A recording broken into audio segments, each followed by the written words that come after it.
Have you ever felt that an image is watching you from a place that doesn't belong to the visible world? That's what happens with the painting known as Ghostly Vision by Francisco de Goya, a work as disturbing as it is enigmatic, which seems to emerge from a dream or from the depths of the unconscious. Before it, the viewer does not simply contemplate a painting, they face a threshold, a dark mirror that reflects the part of themselves they prefer to keep hidden. The scene is small, barely an intimate canvas, but the force that emanates from within it is disproportionate. Within it vibrates the spirit of a turbulent time, the shadow of a Spain dominated by superstitions, wars, and religious fears, and the tormented soul of an artist who dared to look where no one else wanted to look. Francisco José de Goya y Lucientes was born in a remote village in Aragon in the 18th century, and from his earliest years, he felt that painting was more than a craft. It was a way to decipher the mysteries of the human soul. His life passed through royal courts, revolutions, illnesses, and exiles, and each stage left a profound mark on his way of creating. When he painted Ghostly Vision, around the year 1801, Goya was already over 50 years old and had just gone through one of the most difficult moments of his existence, a grave illness that left him completely deaf. That irreversible silence separated him from the outer world, but opened a new universe inside his mind. He began to hear inner voices, to see visions born from darkness. From that moment on, his painting changed forever. In those years, Goya distanced himself from courtly portraits and official commissions. He no longer sought to please kings or satisfy the tastes of the aristocracy. Now he painted what he felt, what he feared, what he saw in sleepless nights. The enlightened reason that had dominated his youth dissolved into an ocean of shadows. The line between dream and wakefulness faded away. Ghostly Vision belongs to that period of transition in which the artist began to release the inner demons that would later populate his famous black paintings. Yet in this small, still-contained work already pulses the essence of what was to come, the gaze of the man who contemplates the abyss and recognizes that the abyss is also gazing back at him. The canvas shows a central figure wrapped in a dark cloak. His face is almost imperceptible, but one can make out horns emerging from his head, as if the character were an embodiment of evil or fear. At his feet, tiny human figures appear to fear or worship him. The background is a starless night, a space belonging neither to heaven nor earth. Nothing in the painting has precise limits. The brushwork is quick, nervous, as if Goya himself felt pursued by the vision he tried to trap on the canvas. There is no clarity, no rest, only a fierce contrast between lights that barely illuminate and shadows that devour. In this composition, Goya does not seek to represent a recognizable scene. There is no story, no identifiable place. What exists is an emotion, the feeling of fear, of wonder, of being before something not entirely understood. That is the true subject of the painting. The mystery, in Goya's time, visions and ghosts were part of popular imagination, but he transforms them into a psychological language. What was once superstition becomes symbol. The ghost is not an alien spirit, it is the personification of the human unconscious. The horns crowning the figure could allude to the devil, but also to desire, guilt, or madness. Goya knew that evil was not outside, but within man. For many years it was believed that this painting had disappeared. It originally belonged to Juan Martín de Goicoechea, a close friend of the painter and an Aragonese businessman, to whom Goya often gifted some of his most personal works. It is known that Ghostly Vision remained in private hands, passing from generation to generation, until all trace of it was lost during the 20th century. Some old photographic records proved its existence, but no one knew where it was. It was as if the work itself had decided to hide from the world, perhaps to preserve its mystery intact.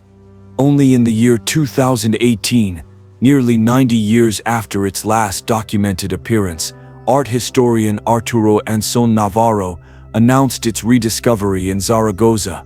The finding caused enormous commotion among specialists. It was not a minor painting.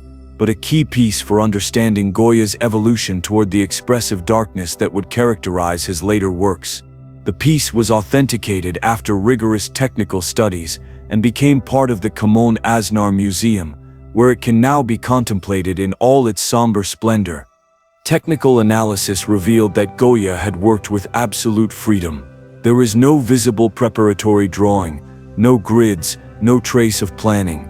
The artist applied paint directly on a light priming with ochre tones, which gives the surface a particular brightness, as if the canvas itself breathed.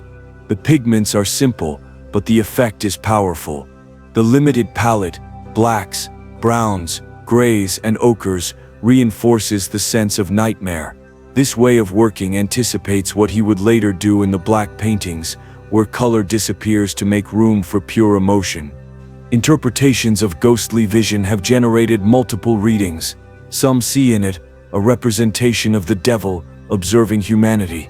Others believe it is a dream or hallucination of the artist himself. There are also those who interpret it as a symbolic critique of the Church or the Inquisition, institutions that kept the people under the yoke of fear. The specter would then be the image of oppressive power, while the small figures would represent the subjugated people. Goya, who had witnessed the violence and hypocrisy of his time, used the language of myth to express collective anguish. But beyond any political or religious interpretation, the work possesses a universal meaning. It is the visualization of the ancestral fear we all carry within us, the fear of the unknown, of punishment, of the darkness that inhabits us. In that sense, the central figure is not an external demon, but the human spirit itself confronted with its shadow. Goya anticipates, unknowingly, the discoveries of modern psychology about the unconscious. The ghost he paints is a projection of his mind and of the minds of all human beings. The symbolic value of this work also lies in its format. Unlike grand murals or court portraits, ghostly vision is small, almost intimate. This suggests that it was not created for public display, but for the private circle of a friend or for the artist's personal contemplation. Goya worked at night, alone, and perhaps this painting was the result of one of those sleepless sessions in which memories, fears, and delusions mingled with the substance of dreams. The absence of any realistic reference turns the painting into a kind of window into his own subconscious. Over time, the painting acquired an almost legendary aura. Its prolonged disappearance, sudden rediscovery, and ambiguous meaning made it a work surrounded by mystery. Some collectors claimed that the painting was cursed, bringing misfortune to those who possessed it. Others swore that the specter's face seemed to change expression depending on the light of day, as if it were alive. Although these stories belong to the realm of legend, they contribute to the fascination the painting exerts on those who observe it. The reunion with ghostly vision in the 21st century not only enriched Goya's catalog, but also reopened debates about the nature of his art. Many critics had labeled him a painter of enlightened reason, or a precursor of Romanticism. However, works like this show that Goya was, above all, a visionary, an explorer of the dark regions of the human soul. He did not seek to represent beauty or perfection, but inner truth, even if that truth was disturbing. The painting also has documentary value, as it shows how the artist broke away from academic conventions to develop his own expressive language. His loose, violent brushwork defies the norms of his time. Instead of idealizing, refining, or beautifying, Goya stains, distorts, and decomposes form. That attitude makes him a forerunner of expressionism and modern art. In every stroke beats a raw emotion, a sincerity that still moves today. The museum that houses the work displays it discreetly, almost as a secret for the attentive visitor. Those who pause before it experience a mixture of unease and fascination. There is no explanation that exhausts it. Each person sees something different. Some perceive the figure of a lurking demon, others feel the presence of a spiritual energy, and some simply lose themselves in the contrast of light and shadow, unable to look away. That ambiguity is precisely what gives it power. The central figure, with its horns and cloak, embodies the ancestral taboo of evil, but also the magnetism of the forbidden. Goya knew that the demonic attracts because it reflects what we repress. The work thus functions as a moral mirror. In looking at the ghost, the viewer recognizes themselves in it. What provokes fear is not the creature itself, but the part of us reflected in its empty gaze. That is, the artist's true genius, transforming horror into an experience of self-knowledge.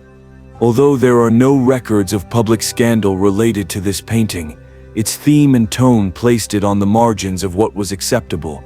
In a deeply Catholic society, to represent a demonic being with such humanity was almost a provocation. That is why Goya preferred to show these works only to his closest circle. His rebellion was not noisy but silent, laden with symbols. The ghost he paints does not scream, but its presence says everything. On a technical level, the work demonstrates absolute mastery. Goya handles chiaroscuro with expertise, but uses light not to describe, rather to suggest. He illuminates only what is necessary and leaves the rest in shadow, allowing the viewer's imagination to complete the scene. This visual economy gives the painting immense narrative power. Every brushstroke vibrates with tension. Nothing is gratuitous, nothing is there by chance. Today, more than 2 centuries later, Ghostly Vision still speaks with a force that transcends time. It reminds us that art does not only represent the visible, but also the invisible, that the true monsters do not live in darkness, but in the human mind, that every era has its own ghosts, and that facing them is the first step toward freedom. In a world saturated with images, this small painting remains a lesson in depth, a warning and a mirror. Goya left us, in that fragment of canvas, a meditation on fear, faith, and madness. He did it without words, without theories, only with the silent language of color and shadow. And perhaps that is why his message remains so powerful, because there are truths that can only be said in a whisper, and visions that only reveal themselves when the soul is ready to face its own ghosts. Thus, Ghostly Vision is not merely a lost and recovered painting. It is a spiritual experience. It is the story of an artist who, amid pain and silence, dared to paint what he saw beyond the veil. And it is also the story of all of us, still searching in the dark for a spark of understanding, a reflection that reminds us that even in the densest shadow there is a glimmer of truth waiting to be seen.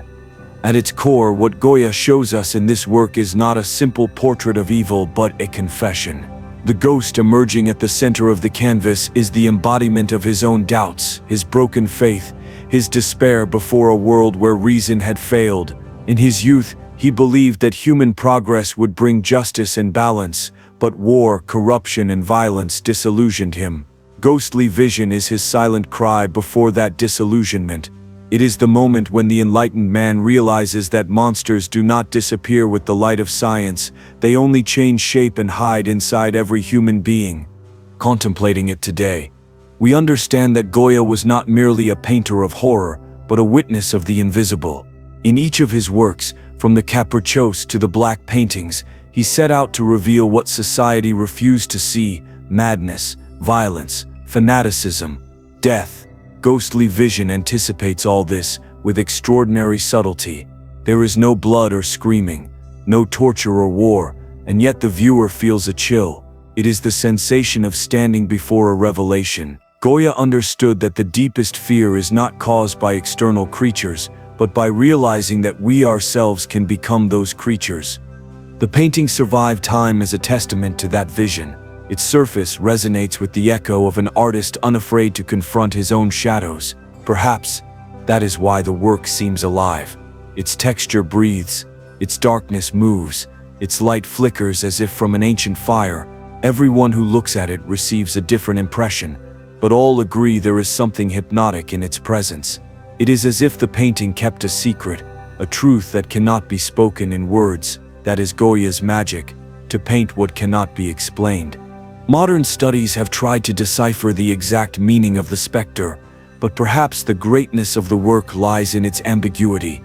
It is not an illustration or a parable, it is a state of the soul. The artist did not wish to give us answers, but questions. What do you fear? What does your mind hide when no one sees you? What face would your own ghost have if you looked at it directly? Ghostly vision is an invitation to that inner dialogue, and in that sense it transcends any era or religion because it speaks of the human being in his totality, with his light and shadow, with his faith and doubt. Today, when the world is submerged in new forms of darkness, technological, emotional, spiritual, this painting takes on an unexpected meaning. It reminds us that there can be no progress if we do not confront what we fear, that progress without conscience is only another mask of the abyss, that true vision is not in the eyes, but in the soul that dares to look. Goya, from his eternal silence, gives us a message that remains urgent. Humanity will not be free until it understands its own ghosts. In the stillness of the museum where it rests, ghostly vision seems to watch each visitor with an ancient, almost human gaze. Its figure does not threaten. It waits. It waits for the viewer to stop, to cease looking in haste, and begin to truly see. Then the painting transforms. What once seemed terrifying becomes compassionate. The ghost is no longer an enemy. It is a mirror. It returns our inner image with unbearable but also liberating clarity. It teaches us that shadow exists only because light exists. That is Goya's deepest legacy, reminding us that darkness is not the end, but the beginning of understanding. Ghostly vision does not seek to frighten. It seeks to awaken. It is the metaphor of a humanity that still stumbles over its fears, but by confronting them, can find the strength to transform itself. That is why every stroke, every shadow, every glimmer of the canvas continues to speak with its own voice, beyond time and language. Francisco de Goya, in the twilight of his life, painted what he saw with the eyes of the soul, and what he saw was a specter that did not belong to the beyond, but to the interior of man. With this work, he left us a warning and a promise. As long as fear exists, there will be art, and as long as there is art, there will be hope. Because even in the deepest night, there will always be a spark of consciousness ready to ignite. Ghostly vision is that spark, a vision that does not fade, a whisper from the past that continues to illuminate the darkness of our present.